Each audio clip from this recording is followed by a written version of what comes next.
Exams ప్రతి student లైఫ్లో ఎదుర్కొనే అతి ముఖ్యమైన సిచ్యువేషన్. ఈ ఎగ్జామ్స్ ముందు మనం చేయకూడనివి ఏంటో తెలుసుకుంటే ఏం చేయాలో అర్థమవుతుంది. మనం సక్సెస్ కావడానికి అటువైపు అడుగులు వేస్తాం.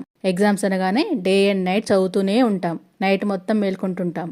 అలా అస్సలు చేయవద్దు. రోజు కొద్ది కొద్దిగా మన సిలబస్ కంప్లీట్ చేస్తే ఎగ్జామ్స్ ముందు అంతగా చదవాల్సిన అవసరం ఉండదు. కాబట్టి ఎగ్జామ్స్ ముందు 6 నుంచి 8 గంటల నిద్ర చాలా అవసరం. ఎగ్జామ్స్ ముందు కొత్త సిలబస్, అర్థం కాని చాప్టర్స్ జోలికి వెళ్ళవద్దు. వచ్చిన విషయాల పట్ల ఇంకా ఫాస్ట్గా మన క్వశ్చన్స్ ఎలా అటెండ్ చేయగలమో ప్రయత్నించాలి. భోజనం సరిగా తినాం, నిద్ర సరిగా పోం. దీనివల్ల ఎగ్జామ్స్ రోజు చదివినవి ఏవి గుర్తుకురావు, వచ్చినవి కూడా రాయలేకపోతాం. కాబట్టి సంపూర్ణ పోషకాహారం, మంచి నిద్ర చాలా ముఖ్యం. ఎగ్జామ్స్ టైంలో అదే పనిగా చదవకుండా మధ్య మధ్యలో గంటకు అరగంటకు బ్రేక్స్ తీసుకుంటూ చదవటం వల్ల బ్రెయిన్ యాక్టివ్ అవుతుంది. ఈ బ్రేక్స్లో టీవీలు, సినిమాలు చూస్తూ బ్రేక్స్ కాకుండా మెడిటేషను, గార్డెనింగ్, వాకింగ్ చేయటం ఉత్తమం. ఇలాంటి పద్ధతులు పాటించి చూడండి, తప్పక మీ ఎగ్జామ్స్లో మంచి గ్రోత్ చూస్తారు.